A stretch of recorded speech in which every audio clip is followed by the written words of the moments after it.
Hello दोस्तों, मेरे channel का नाम है ट्रेडिंग क्राइम एनालिसिस और हम हर रोज आपके लिए ट्रेडिंग टॉपिक पर एक्सप्लेनिंग वीडियो लेकर आते हैं। और आप जिस भी टॉपिक के बारे में डिटेल्स में जानना चाहते हैं तो वीडियो पर कमेंट कीजिए और अपने छोटे भाई के चैनल को सब्सक्राइब कीजिए और हमारे साथ जुड़े रहिए। नमस्कार दोस्तों, और इस नए एक्सप्लेनर में आपका स्वागत है। आज हम एक ऐसी यात्रा पर निकलने वाले हैं जो सच में माइंड ब्लोइंग है। हम बात करेंगे एक सिंगल मिसाइल के माइक्रो लेवल हार्डवेयर से लेकर पूरे भारतीय उपमहाद्वीप की मैक्रो लेवल जियोपॉलिटिक्स तक। अग्नि 1 मिसाइल की इंजीनियरिंग से शुरू करके हम देखेंगे कि कैसे एक हथियार धीरे धीरे एक पूरे देश के स्ट्रैटेजिक डॉक्ट्रिन का आधार बन जाता है। तो चलिए सीधे डाइव इन करते हैं। ओके, आज के रोड मैप पर एक नजर डालते हैं। पहले अग्नि 1 मिसाइल और इसका एवोल्यूशन, फिर हम समझेंगे स्ट्रेटेजिक फोर्सेस कमांड और न्यूक्लियर ट्रायड को, और आखिर में नो फर्स्ट यूज डॉक्ट्राइन और इस पूरे रीजन के डिटरेंस डायनामिक्स को कवर करेंगे। Part 1. The Agni 1 Missile Tactical Hardware. इस विश्लेषण की शुरुआत होती है उस हार्डवेयर से जो भारत के शॉर्ट रेंज डिटरेंस का एक बेहद मजबूत स्तंभ है, अग्नि आई। इसका स्केल लिटरली बहुत प्रभावशाली है। ये एक शॉर्ट रेंज बैलिस्टिक मिसाइल है जिसकी लंबाई लगभग 15 मीटर और लॉन्च वेट करीब 12,000 किलोग्राम है। सॉलिड प्रोपेलेंट पर चलने वाली ये मिसाइल 1,000 किलो तक का कन्वेंशनल या न्यूक्लियर पेलोड ले जा सकती है। अब यहाँ सबसे इंटरेस्टिंग बात क्या है?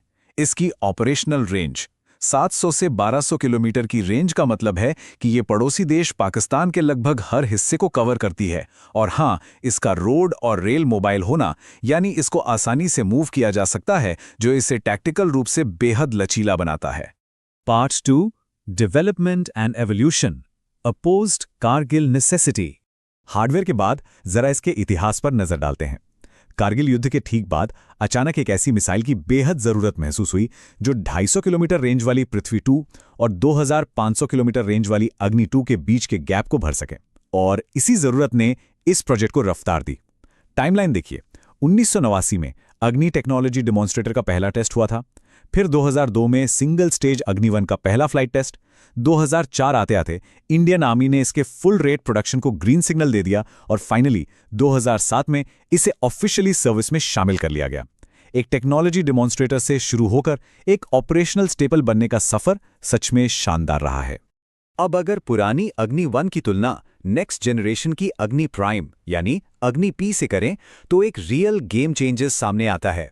अग्नि 1 जहां सिंगल स्टेज सॉलिड फ्यूल और 12,000 केजी वेट के साथ आती है, वहीं अग्नि प्राइम एक 2 स्टेज कैनिस्टराइज्ड मिसाइल है।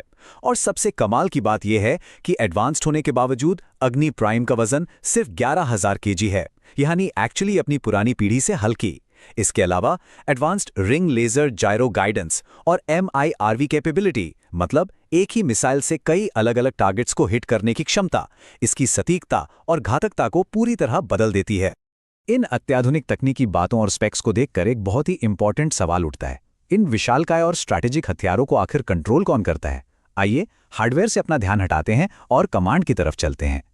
Part 3. Strategic Forces Command. The Operators. आइए जानते हैं उन इंसानों और कमांड स्ट्रक्चर के बारे में जो इसकी जिम्मेदारी उठाते हैं। इन मिसाइल्स को मैनेज करने का काम स्ट्रेटेजिक फोर्सेस कमांड यानी SFC करती है। इसे 4 जनवरी 2003 को बनाया गया था और ये भारत की न्यूक्लियर कमांड अथॉरिटी यानी NCA का हिस्सा है। ये एक 3 सर्विसेज इंटीग्रेटेड कमांड है जिसका नेतृत्व एक 3 star rank commander in chief करते हैं। न्यूक्लियर वेपन्स डिलीवर करने की सोल रिस्पॉन्सिबिलिटी इन्हीं की है। लेकिन यहाँ एक बिल्कुल क्रूशियल पॉइंट है, SFC अकेले स्ट्राइक का निर्णय नहीं ले सकती। किसी भी लॉन्च के लिए NCA, जिसमें हमारा सिविलियन पॉलिटिकल नेतृत्व शामिल होता है, उनसे एक्सप्लिसिट अप्रूवल लेना अनिवार्य है। ये एक बेहद कैलिब्रेटेड प्रोसेस है। Part 4. The Nuclear Triad. Land, Air and Sea. अब हम देखते हैं कि ये सब आपस में जुड़ता कैसे है। SFC की रीच आधुनिक वॉरफेयर के तीनों डोमेन्स में फैली हुई है, जिसे हम ट्रायड कहते हैं। जमीन पर हमारे पास पृथ्वी और अग्नि सीरीज की मिसाइल्स हैं जो मोबिलिटी और डाइवर्स रेंज देती हैं। हवा में मिराज 2000, जैगवार और राफेल जैसे एयरक्राफ्ट्स फ्लेक्सिबल टारगेटिंग ऑप्शंस प्रदान करते हैं। लेकिन इन सब में जो सबसे बड़ा स्ट्रैटेजिक एडवांटेज है वो सी लेग से आता है। INS अरिहंत जैसी न्यूक्लियर सबमरीन्स पर तैनात K सीरीज मिसाइल्स सबसे ज्यादा सर्वाइवेबल होती हैं। मतलब दुश्मन के पहले हमले के बाद भी ये बची रह सकती हैं और एक solid second strike capability ensure करती हैं। Part 5. No First Use Doctrine. The Macro Strategy. अब इस एक्सप्लेनर को थोड़ा जूम आउट करते हैं और उस मैक्रो स्ट्रैटेजी को समझते हैं जो ये तय करती है कि इन हथियारों का आखिर इस्तेमाल कब और कैसे होगा। नो फर्स्ट यूज यानी NFU ये एक ऐसी नीति है जिसके मुताबिक एक देश ये प्रॉमिस करता है कि वो पहला न्यूक्लियर स्ट्राइक कभी नहीं करेगा। इन हथियारों का यूज सिर्फ तभी होगा जब सामने से कोई न्यूक्लियर, केमिकल या बायोलॉजिकल अटैक हो। भारत का यही क्लियर और ऑफिशियल नजरिया है। न्यूक्लियर वेपन्स युद्ध लड़ने का टूल नहीं है, बल्कि ये प्योरली पॉलिटिकल डेटरेंट्स हैं। तो इस नीति का सबसे क्रूशियल पॉइंट क्या है? डॉक्ट्रिन बिल्कुल साफ कहता है, retaliation will be massive and punitive, aimed at inflicting unacceptable damage.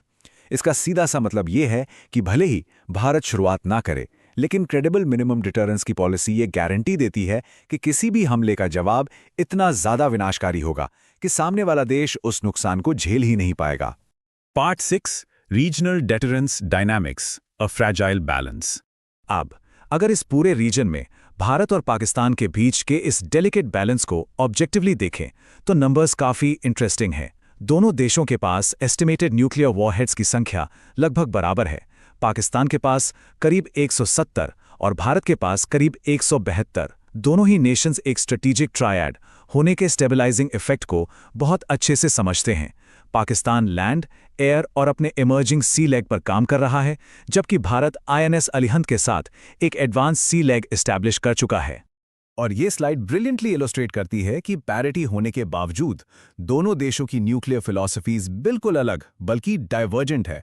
Pakistan tactical nuclear weapons पर बहुत जोर देता है, जैसे कि उनकी छोटी रेंज वाली नसर मिसाइल। इनका मकसद बैटलफील्ड ऑप्शंस प्रोवाइड करना और कन्वेंशनल वॉरफेयर में किसी भी एसिमेट्री को काउंटर करना है। वहीं दूसरी तरफ भारत की फिलॉसफी कंप्लीटली NFU और क्रेडिबल मिनिमम डिटरेंस पर आधारित है। भारत ऐसी लॉन्ग रेंज और सर्वाइवेबल मिसाइल्स पर फोकस करता है जो किसी भी फर्स्ट स्ट्राइक को झेलने के बाद डिसाइसिवली रिटेलिएट कर सकें। तो आखिर में ये सब हमें एक बेहद गंभीर सवाल पर छोड़ जाता है। एक ऐसे उपमहाद्वीप में जहां एक अकेली मिसाइल का लॉन्च होना एक ग्लोबल क्राइसिस में बदल सकता है, क्या इस न्यूक्लियर ट्रायड का स्टेबलाइजिंग इफेक्ट डिटरेंस के इस फ्रैजाइल बैलेंस को बनाए रखने के लिए काफी होगा? ये इमेंस स्टेक्स वाली एक बहुत ही कॉम्प्लेक्स जियोपॉलिटिकल रियलिटी है जिसे हमें लगातार समझने की कोशिश करनी पड़ेगी। आज के इस एक्सप्लेनर में बस इतना ही। इस सवाल पर जरूर सोचिए।